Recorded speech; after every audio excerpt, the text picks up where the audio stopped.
The morning sun cast long shadows across the cobblestone streets of London as Marcus Thompson adjusted his red uniform jacket one final time. After 15 years of service as a royal guard at Buckingham Palace, he had grown accustomed to the weight of tradition on his shoulders. The tall black bearskin hat sat perfectly on his head, and his polished boots reflected the early light like mirrors. Marcus had always taken pride in his role, standing motionless for hours, protecting the royal residence, maintaining the dignity, an honor that came with wearing the iconic red and black uniform. Tourists would gather around him daily, snapping photos and trying to make him smile or move. He remained statue-like, as was expected of him, but today was different. Today was his final day of service. At 42 years old, Marcus had decided to retire early. The constant standing had taken its toll on his knees, and his wife Sarah had been asking him to consider a career change for months. Their daughter Emma was starting university soon, and they needed the flexibility that came with a normal job. As he walked through the palace grounds toward his post, Marcus reflected on his years of service. He had met dignitaries, witnessed historic moments, and been part of something much larger than himself.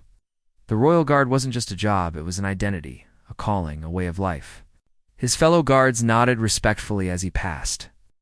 They all knew this would be his last shift.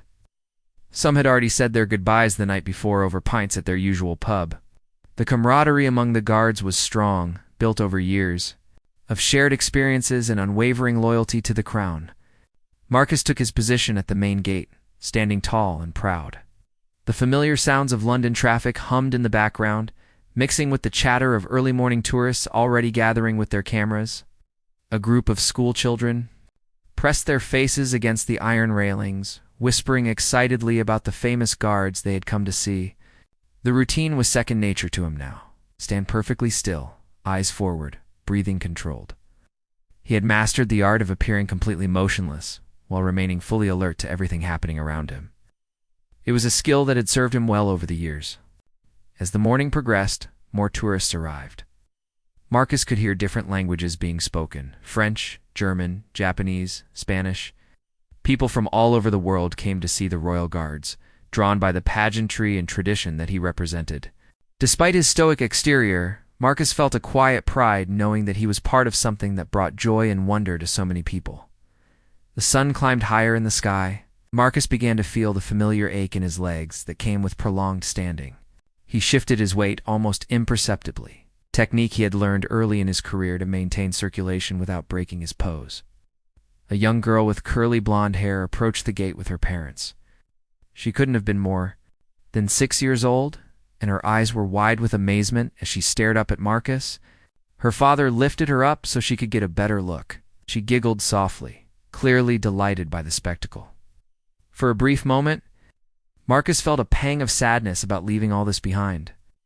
There was something magical about being part of a tradition that had lasted for centuries.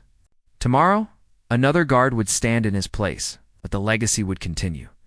The morning passed peacefully, with the usual stream of tourists and the occasional official vehicle passing through the gates. Marcus maintained his position with the same dedication he had shown for 15 years, determined to finish his career with the same honor and dignity with which he had begun it. Little did he know that his final day of service would become anything but ordinary. The afternoon brought a change in the atmosphere around Buckingham Palace. The morning's cheerful tourist crowds had thinned out, replaced by a more subdued energy as office workers hurried past on their lunch breaks. Marcus remained at his post, his trained eyes scanning the area while maintaining his ceremonial stillness. At approximately 2:15 p.m., Marcus noticed a man acting strangely near the palace gift shop across the street.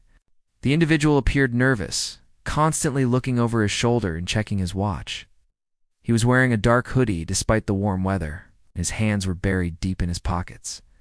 Marcus had developed an instinct for spotting potential trouble over his years of service. While tourists were predictable in their behavior, excited, curious, camera-ready, this man stood out like a red flag. He wasn't taking photos, wasn't looking at the palace with wonder, and wasn't with any companions. The suspicious man began walking closer to the palace gates, his movements becoming more erratic. Marcus could see sweat beading on the man's forehead despite the mild temperature. Every alarm bell in the guard's experienced mind was ringing, but protocol demanded he remain motionless unless there was an immediate threat. Sarah Jenkins, a 30-4-year-old shop owner, was just closing up her small jewelry boutique 3 blocks away from the palace. She had been running the family business for 8 years since her father's retirement, and it was her pride and joy. The shop specialized in handcrafted pieces that had been featured in several London lifestyle magazines. Sarah was carrying the day's earnings to the bank, a routine she performed every Tuesday and Friday. The canvas bag contained nearly £3,000 in cash, along with several expensive pieces she was planning to deposit in the bank's safety deposit box. She always took the same route, walking past the palace grounds because she enjoyed seeing the guards and the tourists. As she approached the corner near the palace, Sarah noticed the same hooded man that Marcus had been observing. The man was now positioned near a lamppost, partially concealed by its shadow. His behavior was clearly agitated, and he kept reaching into his pocket as if checking for something. Sarah felt a chill run down her spine. Her father had always told her to trust her instincts, and right now, every instinct was telling her that something was very wrong. She quickened her pace, clutching her bag more tightly to her chest. The hooded man suddenly moved, stepping directly into Sarah's path as she tried to pass by. From his position at the gate, Marcus could see the confrontation beginning to unfold, though he couldn't yet hear what was being said. "Give me the bag," the man demanded in a low, threatening voice. His hand emerged from his pocket, revealing the metallic glint of a knife blade. "Don't scream, don't run, just hand it over quietly." Sarah's heart began racing. The street, which had seemed so safe and familiar moments before, now felt isolated and dangerous. The few pedestrians in the area were too far away to help, and most weren't paying attention to what was happening. "Please," Sarah whispered, her voice trembling. "I'm just trying to get to the bank. I don't want any trouble." "Neither do I," the man replied, his grip tightening on the knife. "So make this easy for both of us. Give me the bag and walk away." Marcus could now see that something was definitely wrong. The woman appeared distressed, and the man's body language was aggressive and threatening. While he couldn't see the weapon from his position, the situation was clearly escalating into something dangerous. The training Marcus had received over the years began kicking in. Royal guards weren't just ceremonial figures, they were trained soldiers, capable of responding to threats when necessary. But leaving his post without authorization could result in serious disciplinary action, especially on his final day of service. The internal conflict was intense. His duty was to remain at his post and protect the palace, but his conscience was telling him that someone needed help. The woman was clearly in distress, and the man confronting her was becoming more aggressive by the second. Sarah looked around desperately, hoping someone would notice her predicament and come to her aid.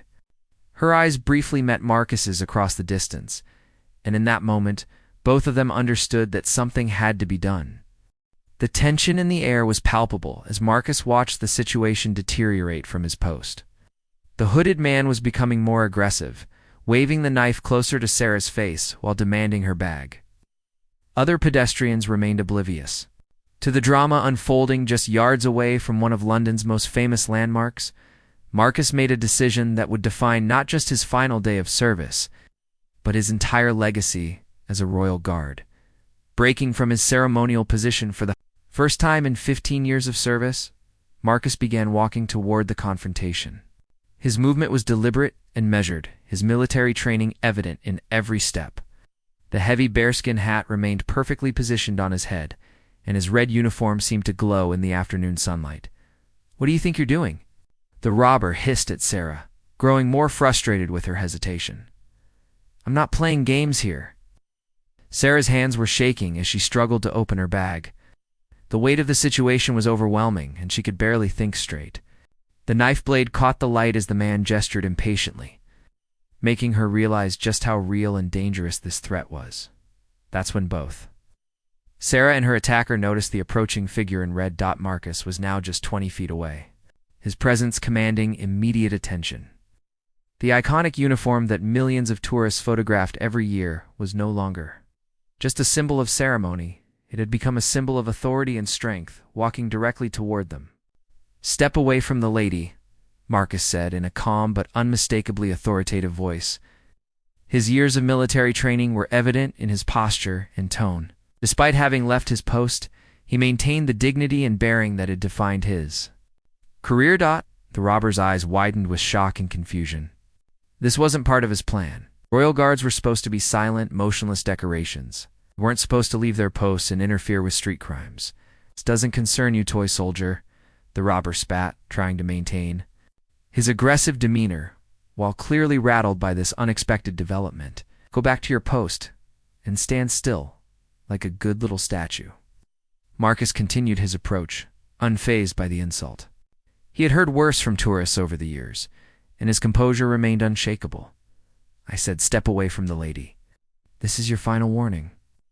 Sarah felt a surge of hope mixed with terror. While she was grateful for the intervention, she was also worried that the situation might escalate into violence. The robber was clearly desperate, and desperate people were unpredictable.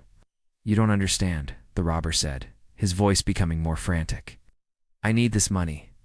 I'm not going to prison because some guard decided to play hero on the wrong day." The knife trembled in the man's hand as his stress levels skyrocketed. What had started as what he thought would be a simple grab-and-go robbery had suddenly become a confrontation with a member of the Royal Guard. The symbolic weight of that uniform, the authority it represented, was having a psychological impact he hadn't anticipated. Marcus was now just 10 feet away, close enough to see the desperation in the man's eyes. His training told him that desperate criminals were the most dangerous kind. They had nothing left to lose and everything to fear. "Sir, I understand you're in a difficult situation," Marcus said, his voice taking on a more compassionate tone, while remaining firm. "But this isn't the answer. Put down the weapon and let's talk about this." The crowd of tourists near the palace gates had begun to notice the commotion. Camera phones were being raised and excited whispers were spreading through the group. This was unprecedented. A royal guard breaking from his ceremonial duties to handle a street crime. Sarah remained frozen between the two men, her bag clutched tightly to her chest. She could feel the tension building to a breaking point and wondered if Marcus's intervention would save her or make everything worse. The robber looked back and forth between Marcus and Sarah, his options rapidly diminishing. The crowd growing in the distance meant witnesses, and witnesses meant identification. The simple robbery he had planned was spiraling completely out of control. "I can't go back to prison," the man said, his voice breaking slightly. "You don't know what it's like in there. I can't go back." Marcus could see the human being beneath the criminal desperation. This wasn't just a robbery, it was a cry for help from someone who had run out of options. But that didn't make the situation any less dangerous. The standoff reached its critical moment as Marcus stood face to face with the desperate robber. The afternoon sun cast dramatic shadows across the scene, creating an almost theatrical backdrop for this unprecedented confrontation. Sarah remained caught between them, her breathing shallow and quick as she tried to stay calm. "What's your name?" Marcus asked the robber, his voice steady and surprisingly gentle. This question caught both Sarah and the attacker off guard. It wasn't what anyone expected in this tense moment. The robber hesitated, his grip on the knife wavering slightly. Why do you want to know? "Because you're not just a criminal to me," Marcus replied, taking another small step closer. "You're a person who's made some choices that brought you here. What's your name?" The crowd near the palace gates was growing larger, with tourists and passers-by stopping to witness this extraordinary scene. Camera phones recorded every moment, though most people maintained a respectful distance, sensing the gravity of the situation. "Danny," the robber finally whispered. "Danny Morrison." "Danny, my name is Marcus Thompson," the guard said, his tone remaining calm and conversational despite the knife pointed in his direction. "I've been a royal guard for 15 years, and today is actually my last day on duty." Sarah looked at Marcus with amazement. Even in this dangerous situation, he was trying to establish a human connection with her attacker. The compassion in his approach was remarkable, and she could see it was having an effect on Danny. "Your last day?" Danny asked, confusion evident in his voice. "Then why are you here? Why didn't you just stay at your post?" Marcus smiled slightly, the first break in his ceremonial composure that anyone had seen in years. "Because sometimes doing the right thing matters more than following the rules. Right now, the right thing is making sure nobody gets hurt." Danny's hand was visibly shaking now. The knife, which had seemed so threatening moments before, now appeared more like a prop in a play that had gone wrong. "I never wanted to hurt anyone. Dashed. I need money for my daughter's medicine. She's only 8 years old, and I can't afford her treatment." The revelation hit both Marcus and Sarah like a physical blow. This wasn't a hardened criminal seeking easy money. This was a desperate father trying to save his child's life. Sarah found her voice for the first time since the confrontation began. "What kind of medicine does she need?" she asked softly. Danny looked at her with surprise, not expecting kindness from his intended victim. "Insulin," he said, his voice breaking. "She's diabetic and I lost my job 3 months ago. I've been trying to find work, but nobody wants to hire someone with a criminal record." Marcus felt his heart breaking for this man. He understood desperation, understood what it meant to want to provide for your family. His own daughter, Emma, was starting university soon, and he knew he would do anything to ensure her success and happiness. "Danny, this isn't the way," Marcus said gently. "Robbery won't solve your problems. It will only create bigger ones." "What else can I do?" Danny asked, tears beginning to form in his eyes. "I've tried everything. Food banks, charity organizations, government assistance. There's always a waiting list, always more paperwork, always another hoop to jump through. My daughter needs insulin now, not in 6 weeks when bureaucracy decides to help." The crowd had grown silent, many people straining to hear the conversation taking place. This was no longer just a robbery being stopped by a guard. It had become a human drama. Playing out in front of one of London's most famous landmarks, Sarah made a decision that would surprise everyone, including herself. She slowly opened her bag and pulled out a handful of cash. "How much do you need for her medicine?" she asked. Both Marcus and Danny stared at her in shock. "Ma'am," Marcus said carefully, "you don't have to. How much?" Sarah repeated, looking directly at Danny with determination in her eyes. "About £200 for a month's supply," Danny said quietly, the knife now hanging loosely at his side. Without hesitation, Sarah counted out the money and held it toward him. "Take it, but put the knife down first." Danny looked at the money, then at Sarah, then at Marcus. The kindness these strangers were showing him was overwhelming. Slowly, he placed the knife on the ground and stepped away from it. The moment Danny placed the knife on the ground, the entire atmosphere of the scene shifted. The tension that had been building for what felt like hours suddenly released, placed by an unexpected sense of humanity and compassion that touched everyone present. Marcus quickly stepped forward and secured the weapon, kicking it safely out of reach while maintaining his gentle demeanor toward Danny. His actions were professional, yet compassionate, embodying the best qualities of both a trained soldier and a caring human being. Sarah extended the money toward Danny, who was now crying openly. His hand shook as he reached for it, overwhelmed by the kindness of someone he had just threatened. I can't believe you're doing this," he whispered. "After what I just put you through... Everyone deserves a chance to do right by their children," Sarah said softly. "I'm a business owner, and I know how hard it can be to make ends meet. But there are better ways to solve problems than this." The crowd that had gathered began to murmur among themselves. Many were recording the scene, but the mood had shifted from voyeuristic excitement to genuine emotion as people realized they were witnessing something truly special, a moment of human grace in the midst of crisis. Marcus placed a gentle hand on Danny's shoulder. "You made the right choice, putting down the weapon," he said. "But you know this can't end here, right? You still threaten someone with a knife? There have to be consequences." Danny nodded, wiping his eyes with his sleeve. "I know. I'm ready to face whatever happens. At least my daughter will have her medicine for another month." But Sarah wasn't finished. She pulled out her business card and pressed it into Danny's hand, along with the money. When you get through whatever legal issues come from this, call me. I might have worked for someone who's willing to do whatever it takes to provide for his family. Danny stared at the card in disbelief. You'd give me a job? After this? People make mistakes, Sarah replied. What matters is what they do afterward to make things right. Marcus felt a surge of admiration for both of these people. In his 15 years as a royal guard, he had seen the best and worst of human nature.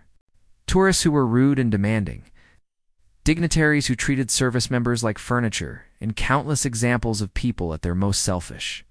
But this moment restored his faith in humanity. The sound of approaching sirens could be heard in the distance. Someone in the crowd had called the police, which was expected and necessary. Marcus knew he would have to explain his actions to his superiors, and there would likely be an investigation into why he left his post. Danny, Marcus said, when the police arrive, be completely honest with them. Don't try to minimize what happened, but make sure they understand the circumstances. The fact that you put down the weapon voluntarily and that there was no actual violence will count in your favor. Danny nodded, taking deep breaths to compose himself. Will you, will you tell them that I cooperated? I didn't try to run? Of course, Marcus replied. Sarah, you'll need to give a statement as well. Are you all right? You need medical attention? Sarah shook her head. I'm shaken up, but I'm fine. Mostly I'm just glad everyone is safe. The police cars pulled up to the scene, their blue lights flashing as officers quickly assessed the situation. Marcus immediately identified himself and began explaining what had happened. His uniform and reputation carried significant weight with the responding officers, who listened respectfully to his account, as Danny was being questioned and processed. He kept looking back at Marcus and Sarah, with an expression of profound gratitude. The money in his pocket meant his daughter would have her insulin, and the business card represented hope for a legitimate future. The crowd began to disperse as the immediate drama concluded, but many people lingered, clearly moved by what they had witnessed. Several approached Sarah to commend her compassion, while others thanked Marcus for his brave intervention. One elderly tourist, an American woman with kind eyes, approached Marcus as he was finishing his statement to the police. Young man, she said, I've been visiting London for 30 years, and I've never seen anything like what you just did. You should be very proud.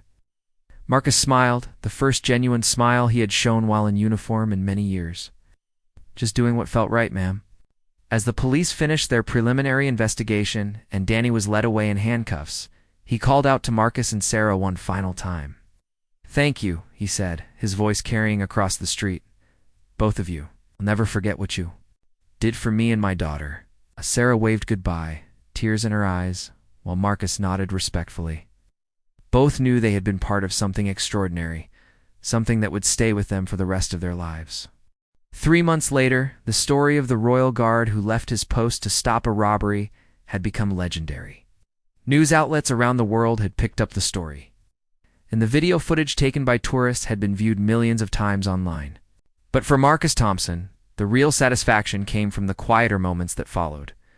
Marcus was now working as a security consultant for a private firm in London.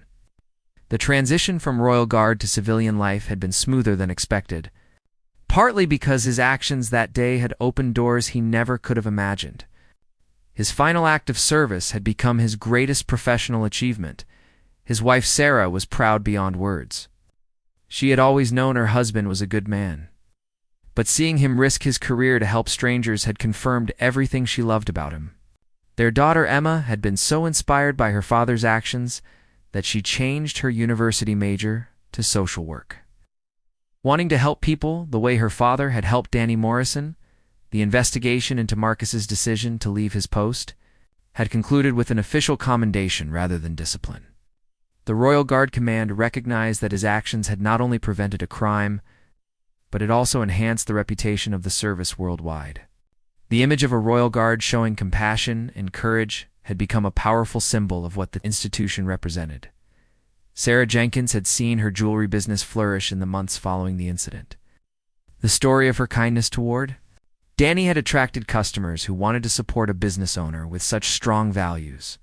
But more importantly to her, she had found a new purpose in helping people who were struggling financially. Danny Morrison had kept his word about making things right. He pleaded guilty to attempted robbery, but received a suspended sentence due to the circumstances and his cooperation. The judge had been moved by the testimony from both Marcus and Sarah about Danny's genuine remorse and his desperate situation.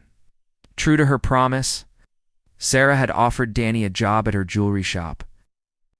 Started as a part-time assistant, learning the business and slowly rebuilding his life.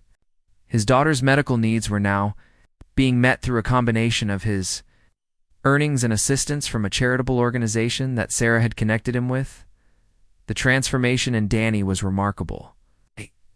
The desperate, broken man who had threatened Sarah with a knife had become a dedicated employee and father who was determined to make amends for his past mistakes. He often worked late, not because he had to, but because he wanted to prove himself worthy of the second chance he had been given. On a crisp autumn morning, exactly 1 year after the incident, Marcus found himself walking past Buckingham Palace. On his way to meet a client, a familiar sight of the red-uniformed guards standing at their posts brought back a flood of memories. As he approached the gates, he noticed a small commotion.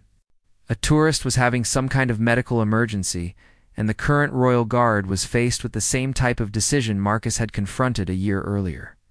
Without hesitation, the guard broke from his position and rushed to help the collapsed tourist, calling for medical assistance while providing first aid.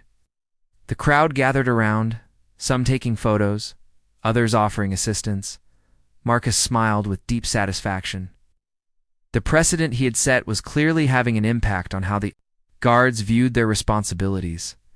They were still ceremonial figures, but they were also human beings with the authority and courage to help when help was needed. Later that day, Marcus received a phone call that would make the anniversary even more special. It was from Danny, calling with exciting news. "Marcus, you'll never believe what just happened," Danny said, his voice filled with excitement. "Sarah is promoting me to assistant manager of the shop. And there's more, I've been accepted into a vocational program to become a certified jeweler. I'm going to have a real career, a real future." "That's wonderful, Danny," Marcus replied, genuinely happy for the man whose life had changed so dramatically. "You've earned every bit of success that comes your way." "I wanted to ask you something," Danny continued. "Would you and your family join me and my daughter for dinner this weekend? I want her to meet the man who helped change our lives. She's been asking about you ever since I told her the story." Marcus felt a warmth in his chest that no military decoration had ever provided. "We'd be honored to join you," he said. That weekend, as Marcus sat around Danny's dinner table, watching a healthy 8-year-old girl laugh and play with his own daughter Emma, he reflected on the strange turns life could take. His decision to leave his post for just a few minutes had created ripple effects that were still spreading. The little girl, whose need for insulin had driven her father to desperation, was now thriving. Danny had become not just an employee, but a friend to Sarah, and their business partnership was flourishing. Marcus had found new purpose in his civilian career, helping organizations improve their security while maintaining the human touch that had defined his most famous moment. As the evening wound down, Danny pulled Marcus aside for a private conversation. "I know I've thanked you before," he said, "but I need you to understand something. That day, when you walked away from your post to help a stranger, you didn't just stop a robbery. You saved 2 lives, mine and my daughter's, down a path that would have destroyed us both." Marcus clasped Danny's shoulder the same way he had that day near the palace. "We all saved each other that day," he replied. "You, me, and Sarah, we all chose to see the humanity in each other instead of just the circumstances. That's what made the difference." As Marcus walked home that night with his family, he looked up at the stars visible above London's glowing skyline. His 15 years as a royal guard had been filled with honor and tradition, but his final day of service had taught him the most important lesson of all. Sometimes the greatest act of duty is knowing when to set duty aside for something more important. The shocking twist that day hadn't been a royal guard confronting an armed robber. It had been 3 strangers discovering that compassion and understanding could transform lives in ways that no one could have predicted.